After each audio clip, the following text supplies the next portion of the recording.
जैन धर्म पुनर्जन्म में विश्वास करता है। जैन धर्म के अनुसार जब तक जीव कर्मों से मुक्त नहीं हो जाता, अर्थात मोक्ष को प्राप्त नहीं कर लेता, तब तक उसका पुनः पुनः जन्म विभिन्न योनियों में होता रहता है। मोक्ष पद प्राप्त करने के पश्चात जीव का पुनश्च जन्म नहीं होता, जैन धर्म का मूलभूत सिद्धांत है।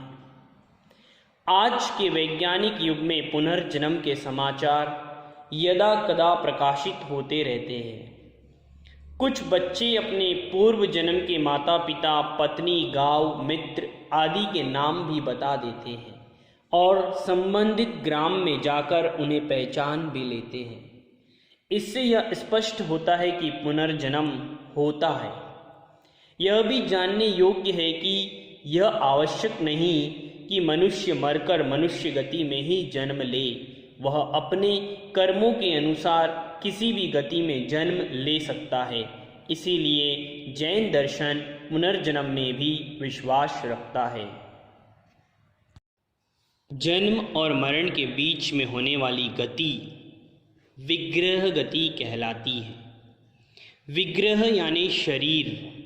जब आत्मा पुराने शरीर से नए शरीर को प्राप्त करने के लिए गमन करती है तो उसे विग्रह गति कहते हैं। मतलब ये कि मृत्यु के बाद जब आत्मा अपने पुराने शरीर को छोड़कर नए शरीर में जा रही होती है तो उस बीच की उस अवस्था को विग्रह गति कहते हैं। यह विग्रह गति दो तरह की होती हैं। एक वो जिसमें आत्मा बिना मुड़े सीधे अगली अवस्था को पा लेती है।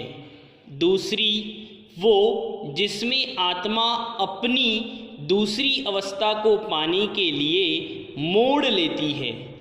पहली वाली सिद्ध जीवों की होती है, माने उनकी आत्मा अपने अंतिम शरीर को छोड़कर बिना मुड़े सीधे लोक के शीश भाग में जाकर विराजमान हो जाती है।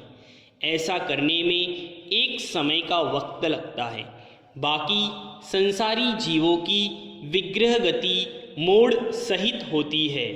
मतलब आत्मा अपने अगले शरीर को पाने के लिए ज़्यादा से ज़्यादा 3 मोड़ लेती है और प्रत्येक मोड़ में एक समय लगता है, एक समय का वक्त लगता है। तो इस तरह आत्मा 3 या 4 समय में अपने अगले शरीर को प्राप्त कर लेती है। मतलब संसारी जीव की आत्मा मोड़ सहित होती है। इस बात से इस पूर्ण पुष्टि हम कर सकते हैं कि आत्मा भटकती नहीं है